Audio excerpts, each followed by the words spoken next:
Iba talaga ang utak pag galawang DDS, no?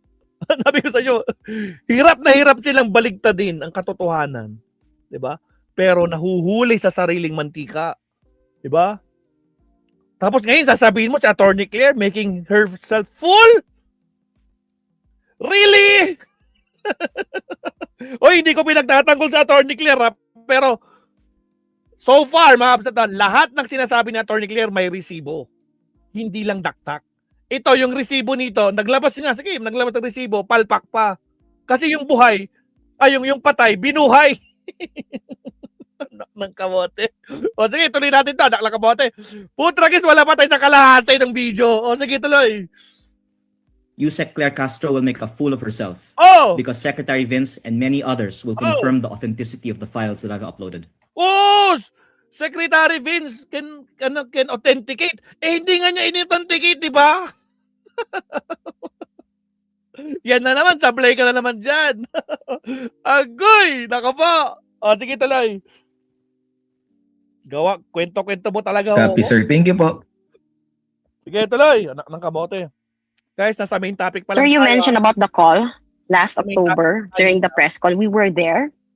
Narinig din po namin kung ano yung mga sinasabi nyo. And ang dating po, while you were talking to that person from the high official ng DPWH, it's like parang you were challenging him about coming about. This was one of your transcript. I really don't know, quote, I really don't know who's a contractor in your team, but if you can ask them and come clean to the... Ito na yun! Ito na yung binabanggit ko kanina. According sa script mo, bata, libiste, bata. According sa script mo, sinabi mo, itong isang congressman nang hinahamon ka, pangalanan mo, ngayon pinangalanan mo, pero nasupalpal ka harap-harapan ng kamote. Ngayon babaligtadin mo. Bigla kang kabig kasi nga sablay yung script mo. Ano? Para kang si Gutesa, no? Na hindi kabisado yung script. Mas kabisado pa ni Marcoleta ng kamote. O sige tuloy. Putragis, ito nandito pala sa bidyong to eh. Isa pa. O sige, anong sabi ng reporter? Sinoplak ka ng isang report. Sinong reporter kaya to? About. Coming. Wait lang. Maganda to. Copy, sir. Thank you po. O, isang reporter. Ito na, tinanong si Congressman Au. Tama ba? Na umiiyak. No? Putragis. O sige, sagutin mo. Pasok. Sir, you mentioned about the call last October during the press call. We were there. We were there. Nandun kami as reporters. Narinig din po namin kung ano yung mga sinasabi nyo. Narinig din namin yung mga sinasabi mo. And ang dating po, while you were talking to that person from the high official ng DPWH, it's like parang you were challenging him about coming about. This was one of your transcript. I really don't know, quote, I really don't know who's a contractor in your team, but if you can ask them and come clean to the public, then that would, I think, be a sign that there is real change now in DPWH. And then, yet, now, you were saying na meron bang parang nangiipit po sa inyo? May nanggigipit po ba sa inyo tungkol sa budget ninyo pala that time? Kasi that was not the tone that we saw during the press con. Ay, hindi na siya makasingit. Wala na. Patragis! Allah, mga kamsat, napahiya siya dito. OMG. Hindi na makasingit si... OMG. Ngayon, nagpapa-victim ka dyan. Pagkatapos ng mga maanghang mong statement nung panahon ng press con mong panahon na yan, nakasama sila. Nanggigipit po sa inyo? May nanggigipit po ba sa inyo tungkol sa budget ninyo pala that time? Kasi that was not the tone that we saw during the press con. Thank you. Excuse me, do you have the rest of the transcript? Because you can read the rest of what I said. I was talking about sana hindi lang distrito ko, sana sa buong bansa. Did you hear that? So, we asked you about what did he say, and then ang sinabi nyo lang was, excuse me, can you read the other part of my statement where I talk about sana hindi lang sa distrito ko pero sa buong bansa? What do you mean by that, sir? Hindi na po kayo nag-elaborate. Yun lang po yung sinabi nyo. But do you have the transcript? You have the I can clearly remember what you said, but you did not elaborate on that. So what is it about? So ngayon po ba sinasabi nyo, ginigipit pala kayo during that time? Let me elaborate. Oh, yeah. Dito ka mag-elaborate kasi hindi ka nag-elaborate ng press con mo. Sige, go. The reason why I said in my response, sana Oh. hindi lang sa distrito ko, kung hindi sa buong bansa, was because ang sinabi sa akin sa telepono, Oh. Ano, hindi mo maisip. Ang tagal ah. Biglang nag-backfire sa'yo. Talaga sa ano na. that they will. I'm just trying to recall the exact words, but if I could just paraphrase, Oh, ano nga? that they will grant extra budget for my district. That's What? what Ano daw? that they will grant extra budget for my district. To grant extra battle? Battle? That's what was being offered on the phone, and I said, I don't want it just for my district. I want the DPWH budget to be fixed for the whole country. Oh, really? Oh, tapos? I was being offered extra budget on that phone call Oh. in the middle of the press con. Oh, tapos? Oh, ang tagal tumagot! And I was Kindly here, elaborate. Kindly elaborate, sir. Hindi ka niya ma-elaborate, madam. Madam reporter. Iniisip pa niya kung paano niya gagawin yung script niya. Diba? Hindi siya handa sa tanong mo. Matragista ka, mami, kung miyaw-miyaw. Kung miyaw-miyaw di second din to eh. Ha? Anak ng kamote, mga kakabsat. Agoy. Ay, inayan. Really? Libiste? The crying boy? Anak ng kamote. Isa pa ka. Pasok. and I was Kindly here, elaborate. Kindly elaborate, sir. okay. In the same breath of talking about my allegations against the new leadership in the DPWH, I was being offered extra budget. Oh. Ngayon. Ano na? In the same Or- breath that I was questioning the DPWH budget, I was being offered extra budget. Ano nga? I think that's the more connected thing. Budget po saan? Ano pong detalye dito, sir? Kaya Kind- nga, ano nga? Ano yung budget na yan? Anong extra budget? Saan? For what? Kindly please elaborate us. Thank you. I'm asking for extra budget for classrooms in Ha?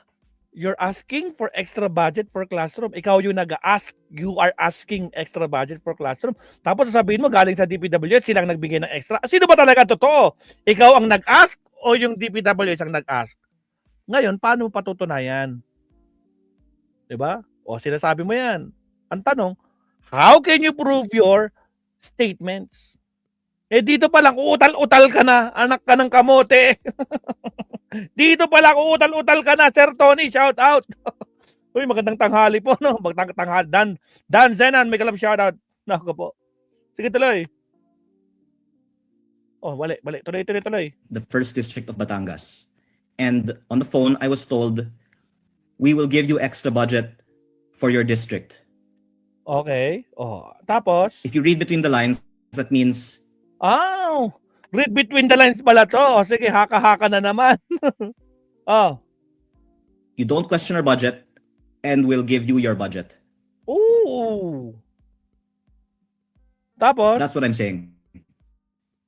Oh, so you were asking for additional budget sana for classrooms po sa inyong distrito. Let me and- explain. My argument from the beginning, also publicly stated, is that there should be logic behind the budget allocation, and the current system disadvantages certain regions. NCR has the lowest, but there could be arguments for and against that. And then Region 4A is the second lowest after NCR. And there are many districts in Region 4A that are much like the rest of the country, and so should not be treated like urban districts, like mine, the most rural district in Batangas. And yet we have a very low budget per capita. That's why I've been arguing we should redo the whole DPWH budget system so that districts like mine can get additional budget. Okay, so if you look then at what my proposal is, dagdagan ng budget ng distrito ko at ng ibang mga distrito na disadvantage sa current system sa buong bansa, at tinawagan ako para sabihin, yung para sa distrito ko, ibibigay nila. Huwag ko lang guluhin yung DPWH budget system sa buong bansa. And then what did you do po, sir? Did you give in? Isn't that a bribe?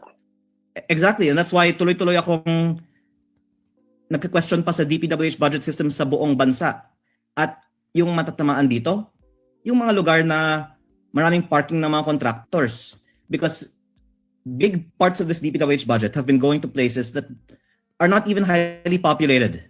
But because that's where the contractors have seen that they can have the most lucrative projects. And instead, if the system is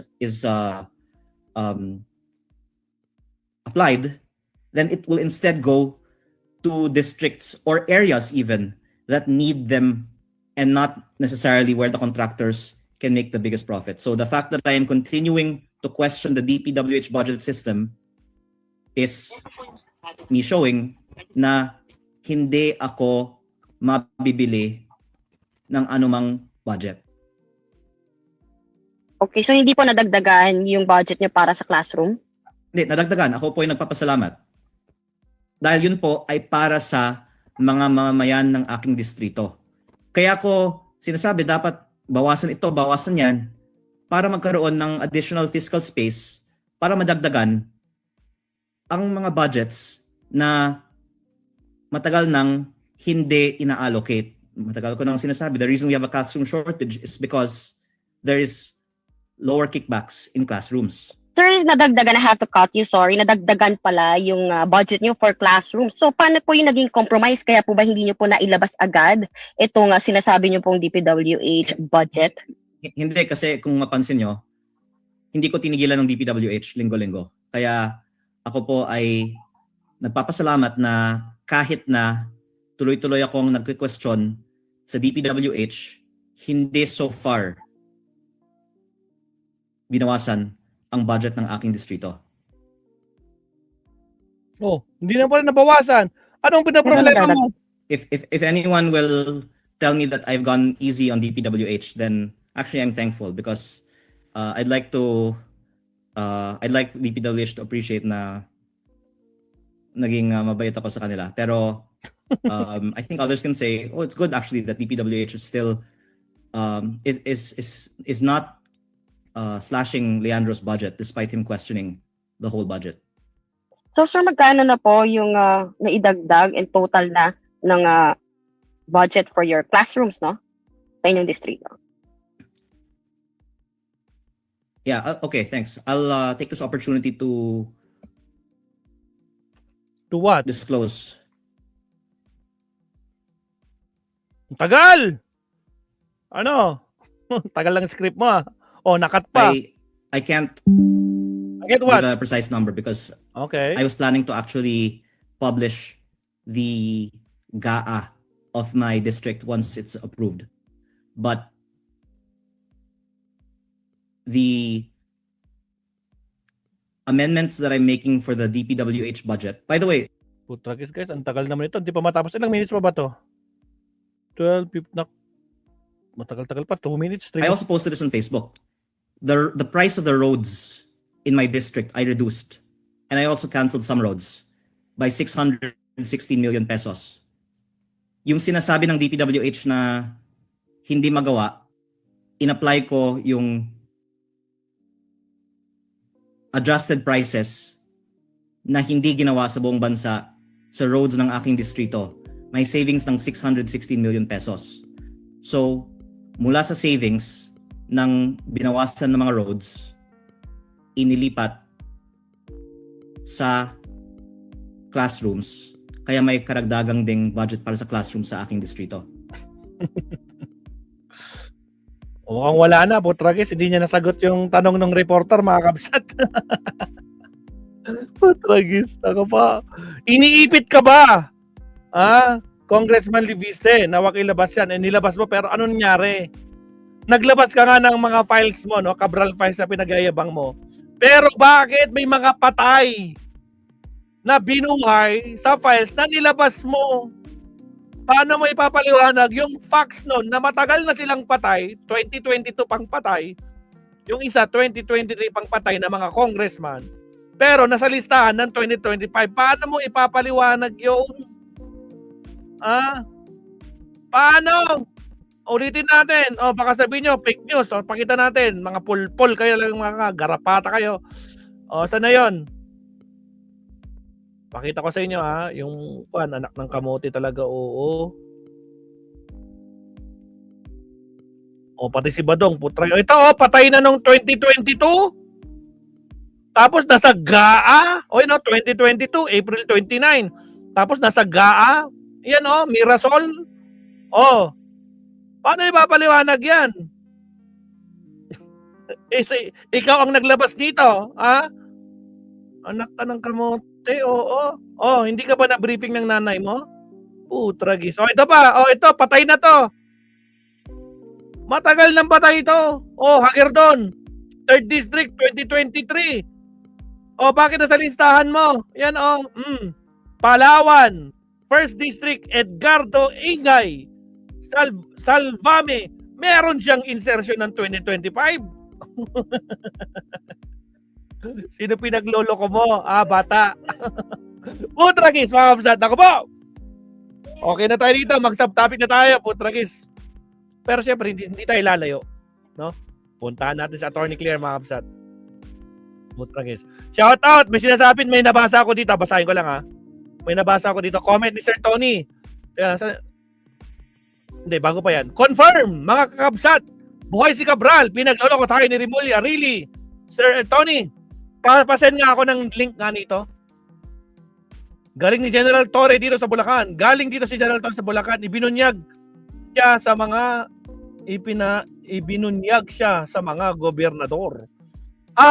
Nakakatawa ito yung Congressman Luis. Akala ko maraming bala kasi umuusok sa media. Pero heto, ang issue ito ngayon, ito hindi mo masagot ng tama. Yun nga din yung masagot ng reporter. Naku naman ako. Ulol mo, Televiste. Galit na. Tragis. Parang Merry Crispiatos lang. Kaya nga, Jenny Ramos. Di ba? Anak. Sintonado kalibis. Wrong note. Malip. Silang na silang. Gungunada kabsat. Yun lang. Sige, mag-subtopic tayo, kabsat. Anak ng kamote. Subtopic po tayo, mga kakabsat. Alright. Pasok tayo kay Attorney Claire. Putragis. Pasok.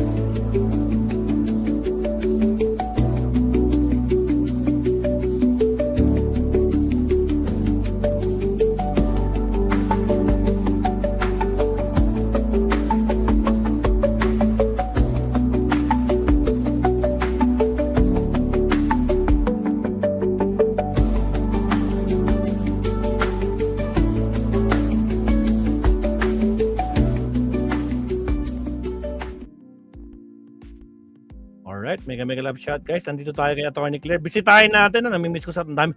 Halos nagwala ako parang nag-movie marathon ako kay Attorney Claire, mga kabsat, no? Tragis talaga ito. Anak ng kamote. Si Liviste, mga kabsat. Nag-iba-iba ang statement, no? Congressman Liviste, may mga conflicting statements nga ba? No? Nako. Topic din niya, E.S. Bersamin. Senator Trillanes, nagduda sa ICI. Congressman Liviste, Cabral Files, nabuhay ang patay. Kanasabi ko lang kanina. Sige. Anak ng kamote. Sige tuloy. Tanggalin natin background music. Tanggalin natin ang background music. Papasukin natin si Attorney Claire. So, pasok, Attorney. Tapos bilisan natin to. Nabuhay ang patay, mga kakabsat.